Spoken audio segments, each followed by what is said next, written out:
نحمده ونصلي على رسوله الكريم اما بعد فاعوذ باللہ من الشیطان الرجیم بسم اللہ الرحمن الرحیم۔ معزز سامعین،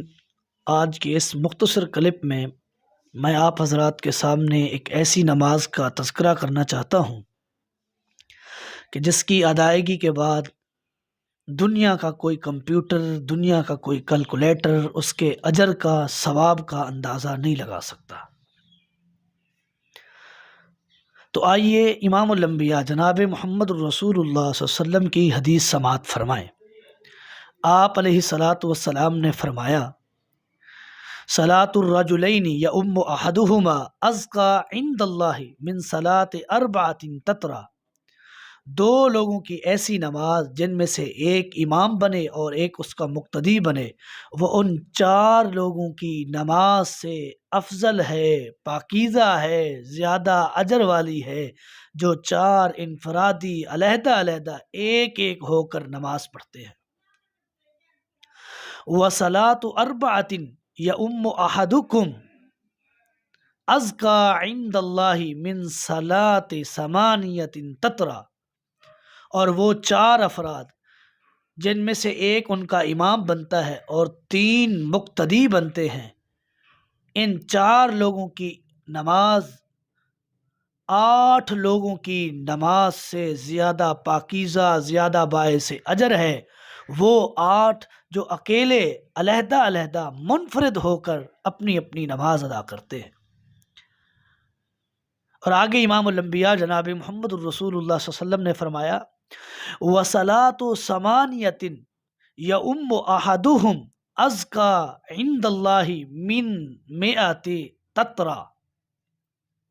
اور 8 لوگوں کی نماز جن میں سے 7 مقتدی ہیں اور ایک امام ہے، ان 8 لوگوں کی نماز 100 لوگوں کی نماز سے بہتر ہے، افضل ہے، پاکیزہ ہے، زیادہ باعث اجر ہے کہ جو 100 اکیلے منفرد ہو کر نماز ادا کرتے ہیں۔ اب اس حدیث سے اندازہ لگائیں کہ 2 لوگوں کی جماعت کے ساتھ نماز ادا کرنا 4 لوگوں کی نماز سے افضل ہے، وہ 4 جو انفرادی طور پر ادا کرتے ہیں، اور 4 لوگوں کی باجماعت نماز ادا کرنا 8 لوگوں کی نماز سے پاکیزہ ہے، زیادہ باعث اجر ہے کہ جو 8 بغیر جماعت کے انفرادی طور پر نماز ادا کرتے ہیں، اور ان 8 لوگوں کی نماز زیادہ پاکیزہ اور زیادہ باعث اجر ہے کہ جو 8 جماعت کے ساتھ نماز پڑھتے ہیں، اور ان کے مقابلے میں 100 لوگ ایسے جو انفرادی طور پر اکیلے ہو کر بغیر جماعت کے نماز ادا کرتے ہیں۔ اور جہاں باجماعت نماز کی ادائیگی کے لیے ہزاروں اور لاکھوں کی تعداد میں لوگ موجود ہوں، اور وہاں جو لوگ باجماعت نماز ادا کرتے ہیں، ان کے اجر کا، ان کے ثواب کا، ان کے زیادہ باعث اجر ہونے کا اور ان کی نماز کے پاکیزہ ہونے کا اندازہ دنیا کا کوئی کیلکولیٹر اور دنیا کا کوئی کمپیوٹر نہیں لگا سکتا۔ آپ دیکھ لیں، حرمین شریفین کا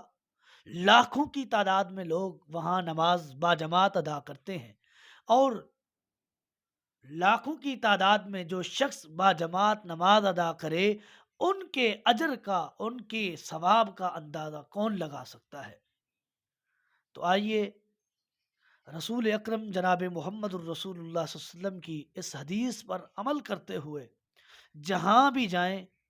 باجماعت نماز ادا کریں، تاکہ ہم اس اجر سے، اس ثواب سے اور اس پاکیزگی سے محروم نہ ہو جائیں۔ اللہ رب کائنات سے دعا ہے، اللہ رب کائنات عمل کرنے کی توفیق عطا فرمائے، آمین یا رب العالمین۔